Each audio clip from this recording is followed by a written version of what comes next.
हर हर महादेव दोस्तों। 6 अगस्त 2025 सावन बुधवार द्वादशी तिथि के दिन एक हल्दी दीपक से कर लेना, यह एक उपाय होगी।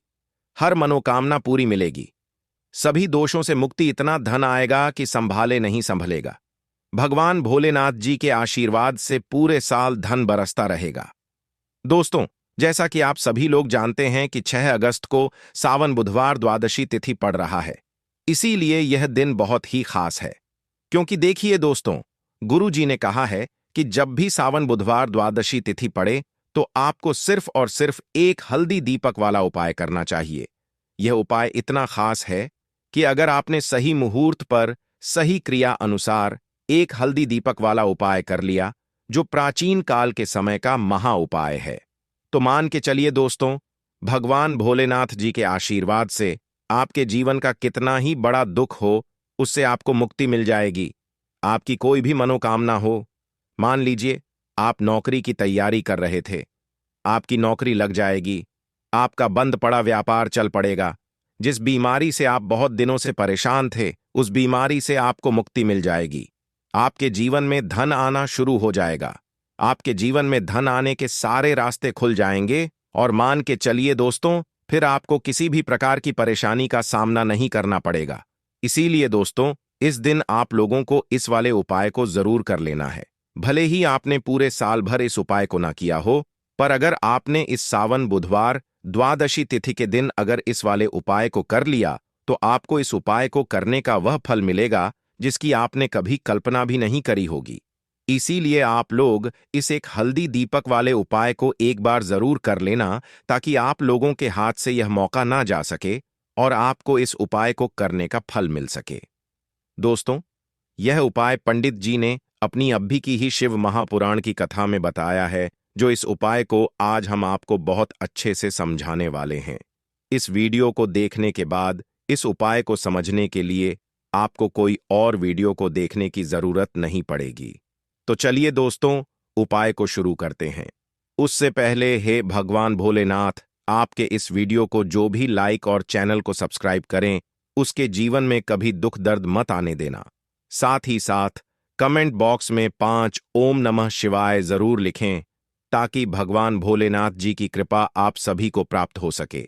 इसी के साथ में आप सभी को बता दूं कि आप लोग वीडियो को पूरा नहीं देखते हो, को काट काट कर देखते हो और गलत गलत उपाय को कर लेते हो, तो आपसे निवेदन है कि वीडियो को पूरा जरूर देखें। देखिए दोस्तों, यह सावन बुधवार द्वादशी तिथि का दिन यह इतना खास होता है, इतना महत्वपूर्ण होता है। देखा गया है कभी कभी बड़े बड़े पूजा पाठ अनुष्ठान से जो मनोकामना पूर्ण नहीं होते, वह सावन बुधवार द्वादशी तिथि के दिन एक छोटे से उपाय करने से ही आपकी मनोकामना पूर्ण हो जाती है। और बहुत सारे लोगों ने इस उपाय को किया भी है और उनको इस उपाय को करने का फल भी जरूर मिला है। अगर आप लोग भी इस उपाय को करना चाहते हैं, तो आप इस उपाय को पहले अच्छे से समझ लेना, सुन लेना, उसके बाद करना। आपको इस उपाय का फल जरूर मिलेगा। और इस उपाय को कर लेने से आपके घर में चाहे किसी भी प्रकार की दुख और समस्या क्यों ना चल रही हो, आपको उसका कारण भी नहीं पता है कि भाई यह समस्या किस कारण से चल रही है। उसका कुछ भी कारण हो सकता है, जैसे पितृदोष हो सकता है या किसी भी तरह का मंगल दोष भी हो सकता है। तो इस दिन आप लोगों को यह वाला उपाय कर लेना है। यह एक ऐसा उपाय है जिस उपाय को अगर किसी विशेष दिन पर किया जाए, तो भाई उस विशेष दिन का जो है वह तो हमें मिलता ही मिलता है। पर हमने उस दिन पर इस एक हल्दी दीपक वाले उपाय को किया है, तो हमें उससे भी बड़ा फल मिलता है, और फल बहुत जल्दी मिलता है, क्योंकि आप इस उपाय को बहुत ही बड़े और विशेष दिन पर कर रहे हो। तो चलिए अब उपाय के बारे में बात करते हैं। लेकिन उससे पहले आप लोगों को यह जानना आवश्यक है कि आखिर यह उपाय किस समय करना है, किसको करना है और कैसे करना है। तो चलिए हम आगे आपको वीडियो में एक एक करके बता देते हैं। तो दोस्तों, इस एक हल्दी दीपक वाले उपाय को हमें इस सावन बुधवार द्वादशी तिथि के दिन कैसे करना है, किसको करना है, किस समय करना है और कहां पर करना है, ये सारे सवालों के जवाब आपको इस वीडियो में मिल जाएंगे। और जो ये वीडियो देखेगा भाई, उसको एक हल्दी दीपक वाला उपाय जरूर करना चाहिए, क्योंकि इस दिन शत्रुओं और किसी भी दोष किसी भी बीमारी से मुक्ति पाने के लिए एक हल्दी दीपक का बहुत ही बड़ा और विशेष महत्व होता है। और जब बात आ जाए एक हल्दी दीपक की, तो यह सोने पर सुहागा वाली बात हो जाती है और यह एक बहुत ही बड़ा उपाय हो जाता है। अब दोस्तों, इस एक हल्दी दीपक वाले उपाय को आखिर करना किसको है? सबसे पहले हम लोग वह बात जान लेते हैं। तो देखो, घर की जो बड़ी माताएं बहनें होती हैं, उन माताओं बहनों में से कोई भी एक बड़ी माता बहन इस वाले उपाय को कर सकती है। और दोस्तों, अगर आप चाहे तो अपने घर में से सभी सदस्यों को भी इस उपाय को करवा सकते हैं। अगर किसी व्यक्ति की खुद की कोई मनोकामना है, खुद की कोई दुख और परेशानी है जो कि वह अपने लिए ही करना चाहता है, इस वाले उपाय को तो वह खुद अपने लिए भी कर सकता है। बाकी अगर कोई घर में से ऐसा है जो कि अपने पूरे घर परिवार की सुख और शांति के लिए यह वाला उपाय करना चाहता है, तो भाई वह भी कर सकता है। उसमें भी कोई दिक्कत वाली बात नहीं है। कहने का मतलब यह है कि इस उपाय को हर एक सदस्य भी कर सकता है और पूरे घर परिवार के सदस्य के लिए घर की बड़ी माताओं बहनों में से कोई एक माता बहन भी कर सकती है। माताएं बहनें अगर घर में उपस्थित ना हो या वह यह वाला उपाय ना कर पा रही हो, तो फिर घर का कोई बड़ा सदस्य भी इस एक हल्दी दीपक वाले उपाय को कर सकता है, चाहे फिर वह पुरुष क्यों ना हो। उसमें कोई भी दिक्कत वाली बात नहीं है। अब दोस्तों, एक हल्दी दीपक वाले उपाय को हमें करना कहां पर है?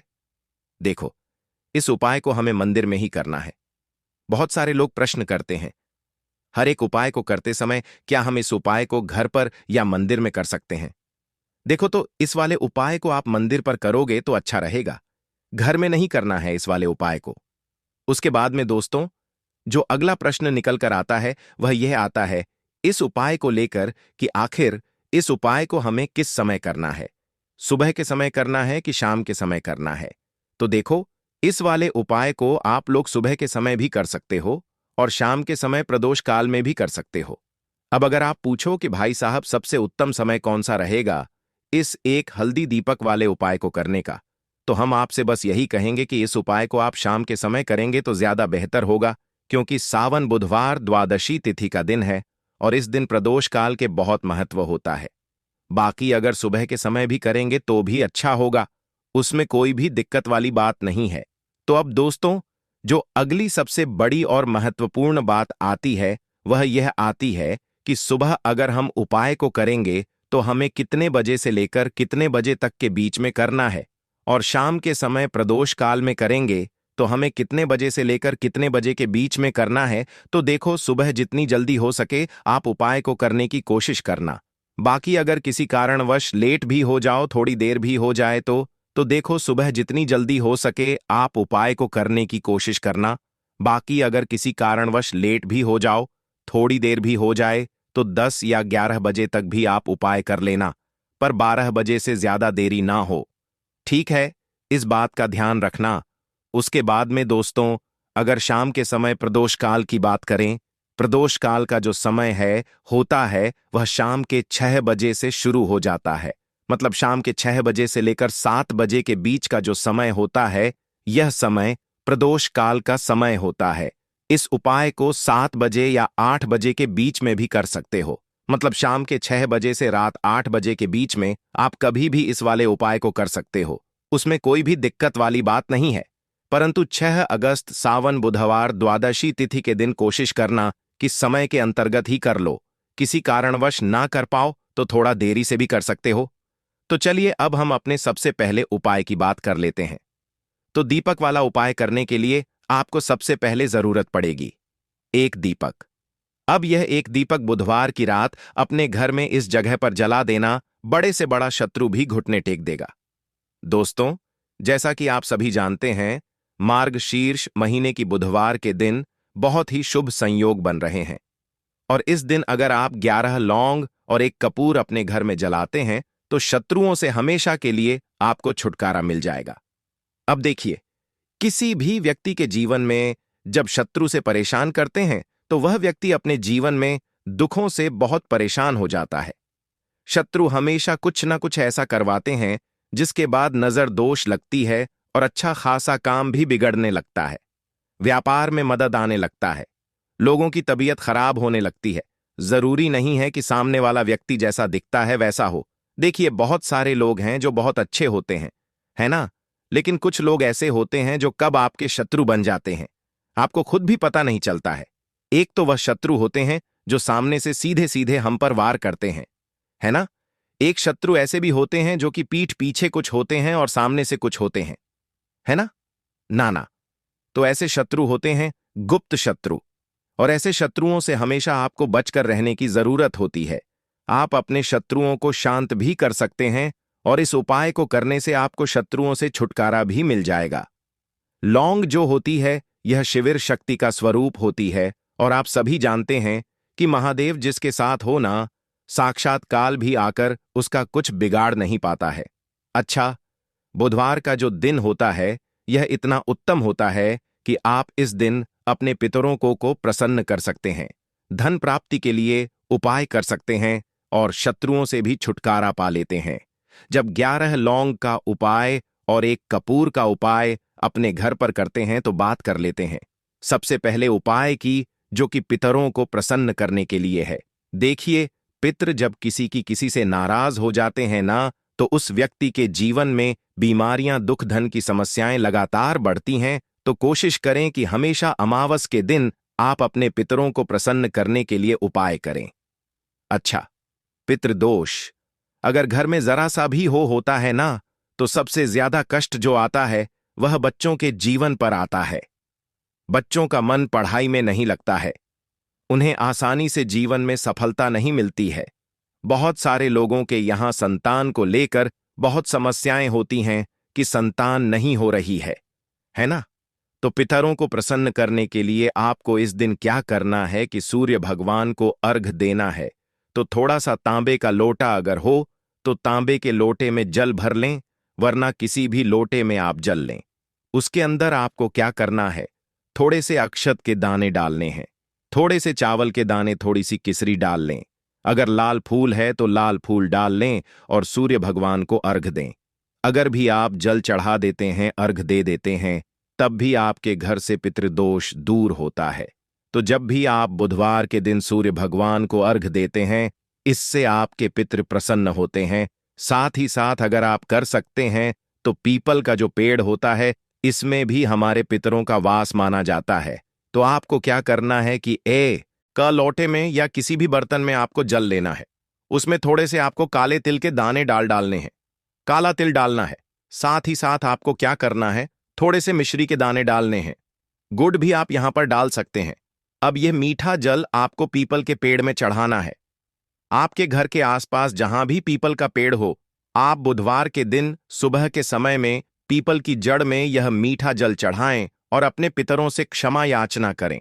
साथ ही साथ दीपक अगर आप लगा सकते हैं तो पीपल के पेड़ के नीचे आपको दीपक जरूर से बुधवार के दिन शाम के समय में लगाना चाहिए। पितरी आपके हमेशा प्रसन्न रहेंगे और कभी भी पितृदोष की वजह से घर में कोई दुख और कष्ट नहीं आएगा। तो बहुत ही उत्तम सा यह उपाय है जो कि पितरों को प्रसन्न करने के लिए है और जीवन के दुख कष्ट जो हैं वह बहुत जल्दी दूर होते हैं जब आप हमेशा अपने पितरों को प्रसन्न रखते हैं। तो चलिए अब बात कर लेते हैं 11 लौंग और 1 कपूर घर में किस जगह पर जलाना है और इस उपाय को करने से कैसे आप अपने शत्रुओं से छुटकारा पा सकते हैं। शत्रु कभी आपको परेशान नहीं करेंगे। शत्रु चाहे कैसे भी हो, सामने से कोई व्यक्ति शत्रु है या गुप्त शत्रु है, हर प्रकार के शत्रु जो है यह शांत हो जाएंगे और चाहकर भी आपका कुछ बिगाड़ नहीं पाएंगे। तो देखिए, उपाय को करने के लिए आपको 11 साबुत लौंग लेनी है। एक भी लौंग खंडित ना हो, टूटी हुई ना हो। एक छोटा सा कपूर का टुकड़ा लेना है, जिसे कि कपूर की टिकिया भी बोलते हैं। एक कोई भी यहां पर मिट्टी का दीपक ले लें या पीतल का बर्तन ले लें।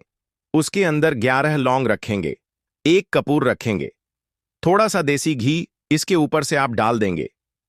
अब ये आपको बुधवार के दिन रात के समय में, ठीक है ना, जब सूर्य अस्त हो जाता है उसके बाद किसी भी समय आपको अपने घर में जलाना है और इसका धुआं पूरे घर में अच्छे से दिखाना है। जितने भी कमरे हैं, जितने भी रूमर्स हैं, बरामदा, आंगन, ठीक है ना। बालकनी जो भी आपके घर में है सभी जगह पर आपको इसका धुआं अच्छे से दिखाना है और साथ ही साथ आपको महादेव का ध्यान जरूर करना है। देखिए, जब भी आप अपने घर में यह लौंग और कपूर बुधवार के दिन जलाते हैं, सबसे पहले तो शत्रुओं से छुटकारा मिल जाता है। कोई भी शत्रु कुछ भी करता है, वह आपके घर तक चीज नहीं पहुंचती है, आपका कुछ नहीं बिगड़ता है। दूसरी चीज कि जब भी लौंग और कपूर आप जलाएंगे, आपके घर पर कोई संकट नहीं आता है, आपके धन पर कोई संकट नहीं आता है, घर में कोई परेशानियां नहीं आती हैं और हमेशा आपके घर में सकारात्मक ऊर्जा बढ़ती है, पॉजिटिव एनर्जी बढ़ती है, जिसके बाद आपके घर में धन की देवी माता लक्ष्मी वास करती है। लौंग और कपूर जिस घर में कोई भी व्यक्ति जलाता है, विशेषकर बुधवार के दिन, तो ऐसा समझ लीजिए इसके बहुत चमत्कार हैं, बहुत ज्यादा लाभ है। तो कोशिश कर कि बुधवार के दिन रात के समय में किसी भी समय आप अपने घर में 11 लौंग और 1 कपूर जरूर जलाएं। शत्रु जो हैं वह घुटने टेक देंगे और आपका कुछ नहीं बिगाड़ पाएंगे। साथ ही साथ धन की वर्षा भी घर में होगी और धन से जुड़ी जितनी भी समस्याएं आपके जीवन में आ रही हैं, बहुत तेजी के साथ आपके जीवन से दूर होती चली जाएंगी। तो चलिए अब बात कर लेते हैं अपने तीसरे उपाय की, और तीसरा उपाय है धन वर्षा के लिए और धन को बढ़ाने के लिए। बहुत सारे लोगों की यह समस्या होती है कि पैसा बढ़ता नहीं है, पैसा तो आता है घर में लेकिन पैसा बढ़ता नहीं है। या कुछ लोग ऐसे भी हैं जो कहते हैं कि पैसा बढ़ेगा तो तब जब घर में पैसा आएगा, बिल्कुल से पैसा आना बंद हो रहा है, व्यापार दिन पर दिन खराब होता जा रहा है, नहीं समझ आ रहा किसी ने कुछ करा दिया है या फिर घर में कुछ ऐसा है, वास्तु दोष है, नजर दोष है, जिसकी वजह से घर में तरक्की लोगों की नहीं हो रही है। ठीक है ना, बिल्कुल व्यापार धंधा सब बेकार होता चला जा रहा है, जो भी व्यापार कर रहे हैं उसमें लगातार घाटा हो रहा है।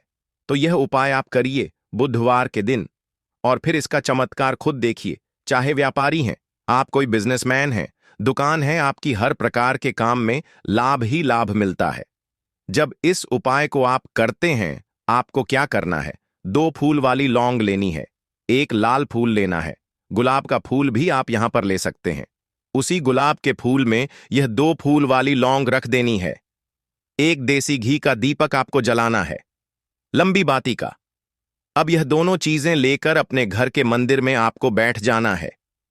शाम के समय में, बुधवार के दिन शाम के समय में जब सूर्य अस्त हो जाता है, सूर्य छिप जाता है, अब आपको सबसे पहले देसी घी का दीपक जला देना है, माता लक्ष्मी के सामने और भगवान विष्णु जी के सामने।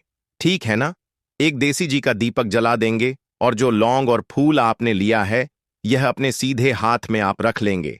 अब आपको माता लक्ष्मी से अपने जीवन की समस्याओं को कहना है कि मेरा काम नहीं चलता है, मेरा व्यापार अच्छे से नहीं बढ़ता है, मेरा धन नहीं बढ़ रहा है, मेरे पैसे में बढ़ोतरी नहीं हो रही है, जो भी दुख है, जो भी पैसे को लेकर समस्याएं जीवन में है, सब कुछ आपको माता लक्ष्मी और श्री हरि विष्णु से कह देना है। ठीक है ना। इसके बाद आपको मंत्र बोलना है 11 बार, ओम नमो भगवते वासुदेवाय नमः। 11 बार यह मंत्र बोल देंगे और फिर वह फूल आपको माता लक्ष्मी को अर्पित कर देना है, उनके सामने चढ़ा देना है। चाहे मूर्ति है, आपके घर में माता लक्ष्मी की कोई भी तस्वीर है, प्रतिमा है, फिर आपको क्या करना है कि अपने घर के मुख्य दरवाजे पर भी 2 दीपक जरूर जलाने हैं। बाहर की तरफ बुधवार के